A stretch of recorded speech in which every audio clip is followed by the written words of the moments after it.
بسم اللہ الرحمن الرحیم۔ السلام علیکم۔ اس سال کے تمام واقعات میں سب سے زیادہ شاندار اور اہم ترین واقعہ حجۃ الوداع ہے۔ یہ آپ صلی اللہ علیہ وسلم کا آخری حج تھا اور ہجرت کے بعد یہی آپ کا پہلا حج تھا۔ ذی القعدہ 10 ہجری میں آپ صلی اللہ علیہ وسلم نے حج کے لیے روانگی کا اعلان فرمایا۔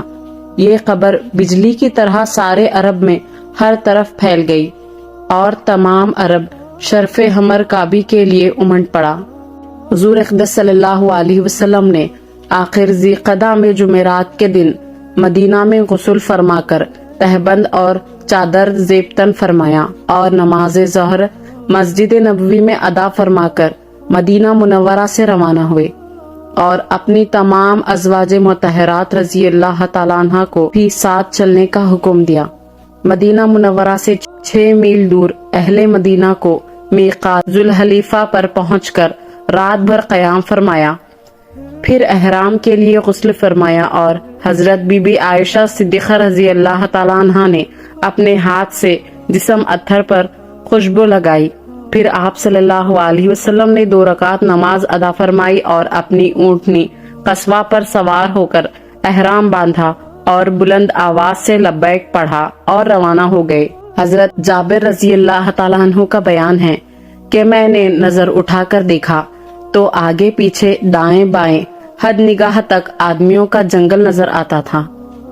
بیہقی کی روایت ہے کہ 1,14,000 اور دوسری روایتوں میں ہے 1,24,000 مسلمان حجۃ الوداع میں آپ کے ساتھ تھے۔ 34 ذی الحج کو آپ صلی اللہ علیہ وسلم مکہ مکرمہ میں داخل ہوئے۔ آپ کے خاندان بنی ہاشم کے لڑکوں نے تشریف آوری کی خبر سنی تو خوشی سے دوڑ پڑے اور آپ نے نہایت ہی محبت و پیار کے ساتھ کسی کو آگے کسی کو پیچھے اپنی اونٹنی پر بٹھا لیا۔ فجر کی نماز آپ صلی اللہ علیہ وسلم نے مقام ذی طویٰ میں ادا فرمائی اور غسل فرمایا۔ پھر آپ مکہ مکرمہ میں داخل ہوئے اور چاشت کے وقت یعنی جب آفتاب بلند ہو چکا تھا تو آپ مسجد حرم میں داخل ہوئے۔ جب کعبہ معظمہ پر نگاہ مہر نبوت پڑی تو آپ نے یہ دعا پڑھی کہ اے اللہ عز و جل، تو سلامتی دینے والا ہے اور تیری طرف سے سلامتی ہے۔ اے رب عز و جل، ہمیں سلامتی کے ساتھ زندہ رکھ۔ اے اللہ عز و جل، اس گھر کی عظمت و شرف اور عزت و ہیبت کو زیادہ کر، اور جو اس گھر کا حج اور عمرہ کرے تو اس کی بزرگی اور شرف و عظمت کو زیادہ کر۔ جب حجر اسود کے سامنے آپ صلی اللہ علیہ وسلم تشریف لے گئے تو حجر اسود پر ہاتھ رکھ کر اس کو بوسہ دیا، پھر خانہ کعبہ کا طواف فرمایا۔ شروع کے 3 پھیروں میں آپ صلی اللہ علیہ وسلم نے رمل کیا اور باقی 4 چکروں میں معمولی چال سے چلے۔ ہر چکر میں جب حجر اسود کے سامنے پہنچتے تو اپنی چھڑی سے حجر اسود کی طرف اشارہ کر کے چھڑی کو چوم لیتے تھے۔ حجر اسود کا استلام کبھی آپ صلی اللہ علیہ وسلم نے چھڑی کے ذریعے سے کیا، کبھی ہاتھ سے چھو کر ہاتھ کو چوم لیا، کبھی لب مبارک کو حجر اسود پر رکھ کر بوسہ دیا، اور یہ بھی ثابت ہے کہ کبھی رکن یمانی کا بھی آپ نے استلام کیا۔ جب طواف سے فارغ ہوئے تو مقام ابراہیم کے پاس تشریف لائے اور وہاں 2 رکعت نماز ادا کی۔ نماز سے فارغ ہو کر پھر حجر اسود کا استلام فرمایا اور سامنے کے دروازے سے صفا کی جانب روانہ ہوئے۔ قریب پہنچے تو اس آیت کی تلاوت فرمائی کہ بے شک صفا اور مروہ اللہ کے دین کے نشانوں میں سے ہیں۔ پھر صفا اور مروہ کی سعی فرمائی، اور چونکہ آپ صلی اللہ علیہ وسلم کے ساتھ قربانی کے جانور تھے اسی لیے عمرہ ادا کرنے کے بعد آپ نے احرام نہیں اتارا۔ 8ویں ذی الحج جمعرات کے دن آپ صلی اللہ علیہ وسلم منا تشریف لے گئے اور 5 نمازیں ظہر، عصر، مغرب، عشاء، فجر مینا میں ادا فرما کر 9ویں ذی الحج جمعہ کے دن آپ عرفات میں تشریف لے گئے۔ زمانہ جاہلیت میں چونکہ قریش اپنے کو سارے عرب میں افضل و اعلیٰ شمار کرتے تھے، اس لیے وہ عرفات کے بجائے مزدلفہ میں قیام کرتے تھے، اور دوسرے تمام عرب عرفات میں ٹہرتے تھے، لیکن اسلامی مساوات نے قریش کے لیے اس تخصیص کو گوارا نہیں کیا اور اللہ عز و جل نے یہ حکم دیا، اے قریش تم بھی وہیں عرفات سے پلٹ کر آؤ جہاں سے سب لوگ پلٹ کر آتے ہیں۔ حضور صلی اللہ علیہ وسلم نے عرفات پہنچ کر ایک کمبل کے خیمے میں قیام کیا۔ جب سورج ڈھل گیا تو آپ صلی اللہ علیہ وسلم نے اپنی اونٹنی قصوہ پر سوار ہو کر خطبہ پڑھا۔ اس خطبے میں آپ نے بہت سے ضروری احکام اسلام کا اعلان فرمایا اور زمانہ جاہلیت کی تمام برائیوں اور بےہودہ رسموں کو آپ نے مٹاتے ہوئے اعلان فرمایا کہ سن لو، جاہلیت کے تمام دستور میرے دونوں قدموں کے نیچے پامال ہیں۔ اسی طرح زمانہ جاہلیت کے خاندانی تفاخر اور رنگ و نسل کی برتری اور قومیت میں نیچ اونچ وغیرہ تصورات جاہلیت کے بتوں کو پاش پاش کرتے ہوئے اور مساوات اسلام کا علم بلند فرماتے ہوئے تاجدار دو عالم صلی اللہ علیہ وسلم نے اپنے اس تاریخی خطبے میں ارشاد فرمایا کہ اے لوگوں، بے شک تمہارا رب ایک ہے اور بے شک تمہارا باپ آدم علیہ السلام ایک ہے۔ سن لو، کسی عربی کو کسی اجمی پر اور کسی اجمی کو کسی عربی پر، کسی سرخ کو کسی کالے پر اور کسی کالے کو کسی سرخ پر کوئی فضیلیت نہیں مگر تقوی کے سبب سے۔ اسی طرح تمام دنیا میں امن و امان قائم فرمانے کے لیے امن و سلامتی کے شہنشاہ تاجدار دو عالم صلی اللہ علیہ وسلم نے یہ خدائی فرمان جاری فرمایا کہ تمہارا خون اور تمہارا مال تم پر تا قیامت اسی طرح حرام ہے جس طرح تمہارا یہ دن، تمہارا یہ مہینہ، تمہارا یہ شہر محترم ہے۔ اپنا خطبہ ختم فرماتے ہوئے آپ صلی اللہ علیہ وسلم نے سامعین سے فرمایا کہ تم سے خدا عز و جل کے یہاں میری نسبت پوچھا جائے گا تو تم لوگ کیا جواب دو گے؟ تمام سامعین نے کہا کہ ہم لوگ خدا سے کہہ دیں گے کہ آپ نے خدا کا پیغام پہنچا دیا اور رسالت کا حق ادا کر دیا۔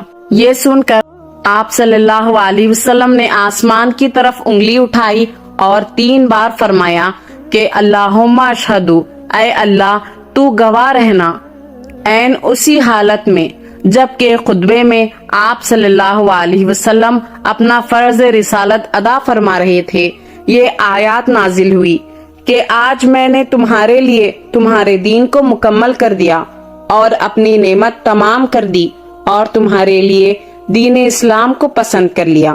یہ حیرت انگیز و عبرت خیز واقعہ بھی یاد رکھنے کے قابل ہے کہ جس وقت شہنشاہ کونین خدا عز و جل کے نائب اکرم اور خلیفہ اعظم ہونے کی حیثیت سے فرمان ربانی کا اعلان فرما رہے تھے، آپ صلی اللہ علیہ وسلم کا تخت شہنشاہی یعنی اونٹنی کا کجاوا اور عرق گیر شاید 10 روپے سے زیادہ قیمت کا نہ تھا۔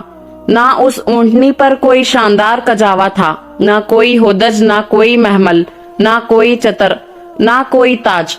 کیا تاریخ عالم میں کسی اور بادشاہ نے بھی ایسی سادگی کا نمونہ پیش کیا ہے؟ اس کا جواب یہی اور فقط یہی ہے کہ نہیں۔ یہ وہ زاہدانہ شہنشاہی ہے جو صرف شہنشاہ دو عالم صلی اللہ علیہ وسلم کی شہنشاہیت کا ترا امتیاز ہے۔ خطبے کے بعد آپ صلی اللہ علیہ وسلم نے ظہر و عصر ایک اذان اور 2 اقامتوں سے ادا فرمائی، پھر موقف میں تشریف لے گئے اور جبل رحمت کے نیچے غروب آفتاب تک دعاؤں میں مصروف رہے۔ غروب آفتاب کے بعد عرفات سے 1 لاکھ سے زائد حجاج کے ازدحام میں مزدلفہ پہنچے۔ یہاں پہلے مغرب پھر عشاء 1 اذان اور 2 اقامتوں سے ادا فرمائی۔ معاشرے حرم کے پاس رات بھر امت کے لیے دعائیں مانگتے رہے اور سورج نکلنے سے پہلے مزدلفہ سے مینا کے لیے روانہ ہو گئے۔ وادی محشر کے راستے سے مینا میں آپ صلی اللہ علیہ وسلم جمرہ کے پاس تشریف لائے اور کنکریاں ماری۔ پھر آپ نے بلند آواز فرمایا کہ حج کے مسائل سیکھ لو، میں نہیں جانتا کہ شاید اس کے بعد میں دوسرا حج نہ کروں گا۔ مینا میں بھی آپ صلی اللہ علیہ وسلم نے ایک طویل خطبہ دیا۔ جس میں عرفات کے خطبے کی طرح بہت سے مسائل و احکام کا اعلان فرمایا۔ پھر قربان گاہ میں تشریف لے گئے۔ آپ صلی اللہ علیہ وسلم کے ساتھ قربانی کے 100 اونٹ تھے۔ کچھ کو تو آپ صلی اللہ علیہ وسلم نے اپنے دستے مبارک سے ذبح فرمایا اور باقی حضرت علی رضی اللہ تعالیٰ عنہ کو سونپ دیا، اور گوشت پوست جھول نکیل سب کو خیرات کر دینے کا حکم دیا۔ فرمایا کہ قصاب کی مزدوری بھی اس میں سے نہ ادا کی جائے گی بلکہ الگ سے دی جائے گی۔ قربانی کے بعد حضرت معمر بن عبداللہ رضی اللہ تعالیٰ عنہ سے آپ صلی اللہ علیہ وسلم نے سر کے بال اتروائے اور کچھ حصہ حضرت ابو طلحہ انصاری رضی اللہ تعالیٰ عنہ کو عطا فرمایا اور باقی موئے مبارک کو مسلمانوں میں تقسیم کر دینے کا حکم صادر فرمایا۔ اس کے بعد آپ صلی اللہ علیہ وسلم مکہ تشریف لائے اور طواف زیارت فرمایا۔ پھر شاہ زمزم کے پاس تشریف لائے۔ خاندان عبد المطلب کے لوگ حاجیوں کو زمزم پلا رہے تھے۔ آپ صلی اللہ علیہ وسلم نے ارشاد فرمایا کہ مجھے یہ خوف نہ ہوتا کہ مجھ کو ایسا کرتے دیکھ کر دوسرے لوگ بھی تمہارے ہاتھ سے ڈول چھین کر خود اپنے ہاتھ سے پانی بھر کر پینے لگیں، تو میں خود اپنے ہاتھ سے پانی بھر کر پیتا۔ حضرت عباس رضی اللہ تعالیٰ عنہ نے زمزم شریف پیش کیا اور آپ صلی اللہ علیہ وسلم نے قبلہ رخ کھڑے کھڑے زمزم شریف نوش فرمایا۔ پھر مینا واپس تشریف لے گئے اور 12 ذی الحج تک مینا میں مقیم رہے اور ہر روز سورج ڈھلنے کے بعد جمروں کو کنکری مارتے رہے۔ 13 ذی الحج منگل کے دن آپ صلی اللہ علیہ وسلم نے سورج ڈھلنے کے بعد مینا سے روانہ ہو کر محسب میں رات بھر قیام کیا اور صبح کو نماز فجر کعبہ کی مسجد میں ادا فرمائی اور طواف وداع کر کے انصار و مہاجرین کے ساتھ مدینہ منورہ کے لیے روانہ ہو گئے۔ راستے میں مقام قدیر قم پر جو ایک تالاب ہے، یہاں تمام ہمراہیوں کو جمع فرما کر ایک مختصر خطبہ ارشاد فرمایا، جس کا ترجمہ یہ ہے: حمد و ثنا کے بعد، اے لوگوں، میں بھی ایک آدمی ہوں۔ ممکن ہے کہ خدا عزوجل کا فرشتہ ملک الموت جلد آ جائے اور مجھے اس کا پیغام قبول کرنا پڑے۔ میں تمہارے درمیان 2 بھاری چیزیں چھوڑتا ہوں، ایک خدا عزوجل کی کتاب جس میں ہدایت اور روشنی ہے، اور دوسری چیز میرے اہل بیت ہیں۔ میں اپنے اہل بیت کے بارے میں تمہیں خدا عزوجل کی یاد دلاتا ہوں۔ اس خطبے میں آپ صلی اللہ علیہ وسلم نے یہ بھی ارشاد فرمایا کہ جس کا میں مولا ہوں، علی بھی اس کے مولا۔ خداوند عزوجل جو علی سے محبت رکھے اس سے تو بھی محبت رکھ، اور جو علی سے عداوت رکھے اس سے تو بھی عداوت رکھ۔ قدیر قم کے خطبے میں حضرت علی رضی اللہ تعالیٰ عنہ کے فضائل و مناقب بیان کرنے کی کیا ضرورت تھی؟ اس کی کوئی تصریح کہیں حدیثوں میں نہیں ملتی۔ ہاں، البتہ بخاری کی ایک روایت سے پتہ چلتا ہے کہ حضرت علی رضی اللہ تعالیٰ عنہ نے اپنے اختیار سے کوئی ایسا کام کر ڈالا تھا جس کو ان کے یمن سے آنے والے ہمراہیوں نے پسند نہیں کیا، یہاں تک کہ ان میں سے ایک نے بارگاہ رسالت میں اس کی شکایت بھی کر دی، جس کا حضور صلی اللہ علیہ وسلم نے یہ جواب دیا کہ علی کو اس سے زیادہ کا حق ہے۔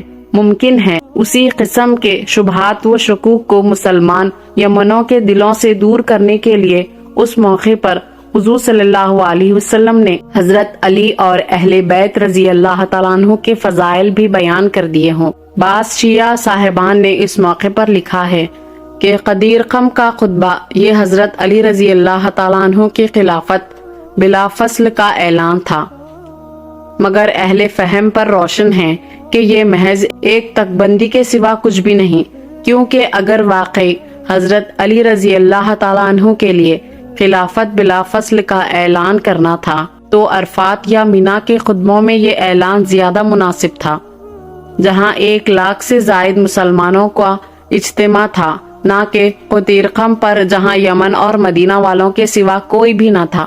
مدینہ کے قریب پہنچ کر حضور صلی اللہ علیہ وسلم نے